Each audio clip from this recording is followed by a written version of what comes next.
ಇದು ಸಿಂಪಲ್ಲಾಗೆ air ಫ್ರೈಯರಲ್ಲಿ chicken ಬೇಯಿಸ್ಕೊಳ್ಳೋದು ತೋರಿಸ್ತೀನಿ. ರಸಮ್ ಮಾಡಿರ್ತೀರ, ಅರ್ಜೆಂಟ್ಗೆ ಎಲ್ಲ ಮಸಾಲೆ ಹಾಕಿ ರೆಡಿ ಮಾಡ್ಕೊಳ್ಳೋಕೆ ಟೈಮ್ ಸಿಗಲ್ಲ, ಹಂಗಾಗಿ ಸಿಂಪಲಾಗಿ ಮಾಡ್ಕೊಳ್ಳೋದು ಒಂದು ಚಿಕನ್ ತೋರಿಸ್ತೀನಿ. ಇದಕ್ಕೆ ಸ್ವಲ್ಪ ನಾನೊಂದು 1/4 kg ಅಷ್ಟು ಚಿಕನ್ ತಗೊಂಡಿದ್ದೀನಿ. ಕೆಲಸ ಮಾಡ್ಕೊಂಡು ಬಂದಿರ್ತೀರ, ಏನಪ್ಪ ಸಾಕಾಗೈತಲ್ಲ, ಏನು ಮಾಡ್ಕೊಳಕ್ಕಾಗಲ್ಲ ಅನ್ನಂಗೆ ಇರುತ್ತೆ. ಸ್ವಲ್ಪ ರುಚಿ ಹಾಕ್ಕೊಂಡಿದ್ದೀನಿ ನಾನು. ಸ್ವಲ್ಪ ಶುಂಠಿ ಪೇಸ್ಟು, ಶುಂಠಿ ಬೆಳ್ಳುಳ್ಳಿ 2 ಇದೆ. ಸ್ವಲ್ಪ ಗ್ರೀನ್ ಚಿಲ್ಲಿ ನಾನು ರುಬ್ಬಿಟ್ಕೊಂಡಿದ್ದೀನಿ. ಸ್ವಲ್ಪ ಚಿಲ್ಲಿ ಪೌಡರು, ಸ್ವಲ್ಪ ಗರಂ ಮಸಾಲೆ ಹಾಕ್ಕೊತಾ ಇದ್ದೀನಿ. ಸ್ವಲ್ಪ ನಿಂಬೆಹಣ್ಣು ಹಿಂಡ್ಕೊತಾ ಇದ್ದೀನಿ. ಒಂದು ಅರ್ಧ ಹೋಳಲ್ಲಿ ಸ್ವಲ್ಪ ಆದರೆ ಸಾಕು.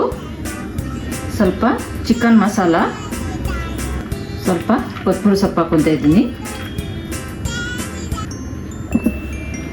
ಇದನ್ನೆಲ್ಲ ನೀಟಾಗಿ ಮಿಕ್ಸ್ ಮಾಡ್ಕೊಬೇಕು.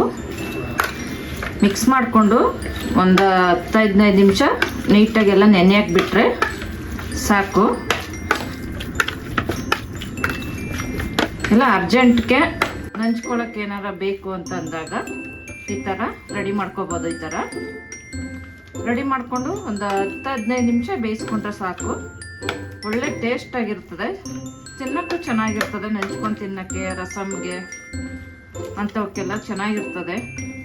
ಮನೇಲಿ ಏನಪ್ಪ ಮಾಡ್ಕೊಳ್ಳೋದು, ನಂಚ್ಕೊಳ್ಳೋಕ್ಕೇನು ಇಲ್ಲ ಅಂತಂದಾಗ ಈ ಥರ ರೆಡಿ ಮಾಡಿಕೊಂಡು ಒಂದು 10 ನಿಮಿಷ ನೆನೆಸ್ಬಿಟ್ಟು, ಏನು ಮಸಾಲ ರುಬ್ಬೋಂಗಿಲ್ಲ, ಏನಂದ್ರೆ ಏನಿಲ್ಲ, ಮನೇಲಿ ಇರೋದೇ ಐಟಮ್ ಹಾಕ್ಕೊಂಡು ಈ ಥರ ರೆಡಿ ಮಾಡ್ಕೊಳ್ಬೋದು.